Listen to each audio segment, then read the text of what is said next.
وقال اللہ تبارک و تعالی فی القرآن المجید والفرقان الحمید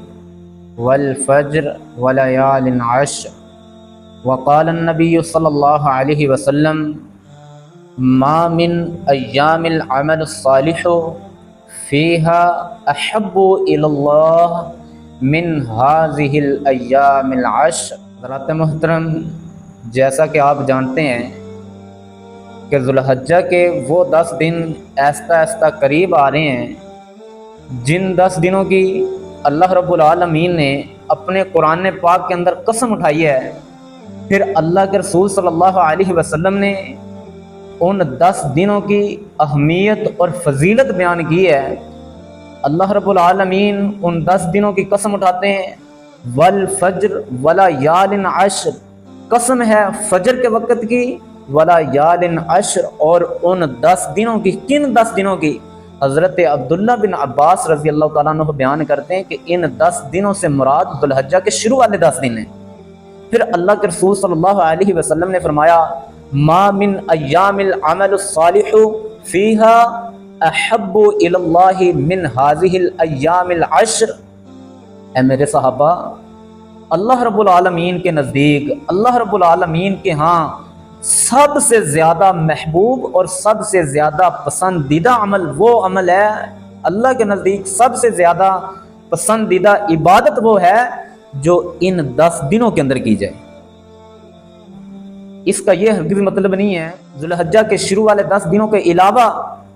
باقی دنوں کے اندر جو عبادت کرتا ہے، عمل کرتا ہے، وہ اللہ کو محبوب نہیں ہے، یہ ہرگز مطلب نہیں ہے۔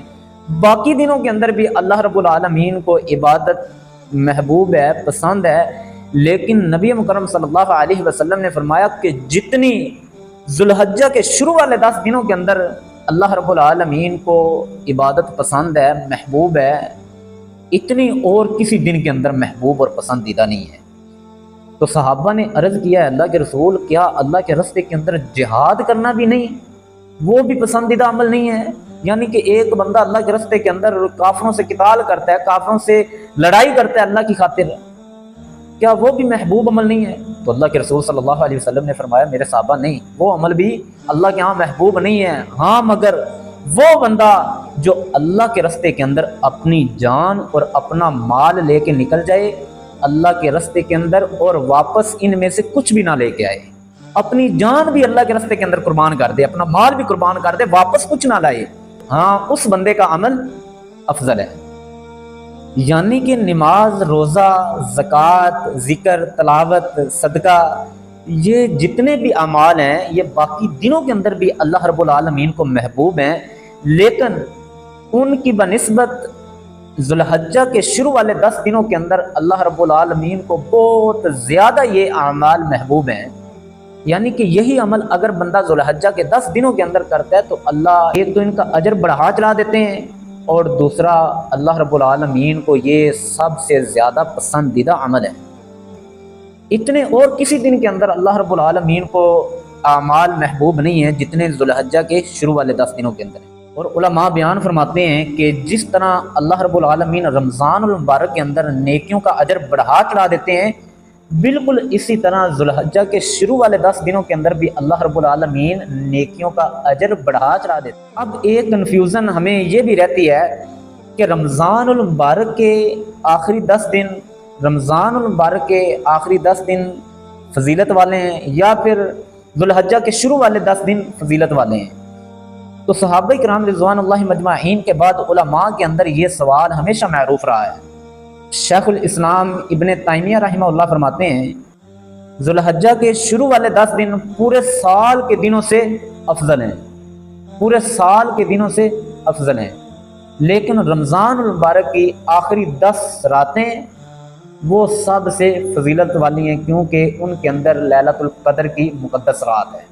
اور یہ بات صرف شیخ الاسلام ابن تیمیہ رحمہ اللہ نے نہیں فرمائی، بلکہ امام ابن قیم اور امام ابن رجب حنبلی رحمہ اللہ نے بھی یہ بات فرمائی ہے۔ ان کے علاوہ دیگر فقہاء نے بھی یہ بات فرمائی ہے کہ ذوالحجہ کے شروع والے 10 دن پورے سال کے دنوں سے افضل ہیں، فضیلت والے ہیں، اور رمضان المبارک کی آخری 10 راتیں، کیونکہ ان کے اندر لیلۃ القدر کی مقدس رات ہے، وہ سب سے فضیلت والی راتیں ہیں۔ پھر اسی طرح آپ سلف صالحین کو دیکھ لیں کہ وہ عبادت کے اندر کس قدر محنت کیا کرتے تھے، جیسا کہ امام سعید بن جبیر رحمہ اللہ عبادت کے اندر اس قدر محنت کیا کرتے کہ جیسے ہی ذو الحجہ کے 10 دن شروع ہوتے تو وہ عبادت کے اندر اس طرح محنت کیا کرتے کہ پوری رات جا کے گزار دیتے، عبادت کے اندر گزار دیتے۔ اور یہ کہا کرتے تھے، یہ فرمایا کرتے تھے کہ ذو الحجہ کے شروع والے 10 دنوں کے اندر اپنے چراغ نہ بجھاؤ بلکہ عبادت کے اندر گزارو، اپنے یہ 10 دن عبادت کے اندر گزارو، راتوں کا قیام کرو، صدقہ کرو، ذکر و اذکار کرو، تلاوت کرو، روزے رکھیں۔ تو محترم بھائیو، اللہ رب العالمین سے دعا ہے کہ اللہ ہمیں حق بات سمجھنے کی توفیق عطا فرمائے اور ذو الحجہ کے ان 10 دنوں کے اندر خوب عبادت کرنے کی توفیق عطا فرمائے۔ وآخر دعوانا ان الحمد للہ رب العالمین۔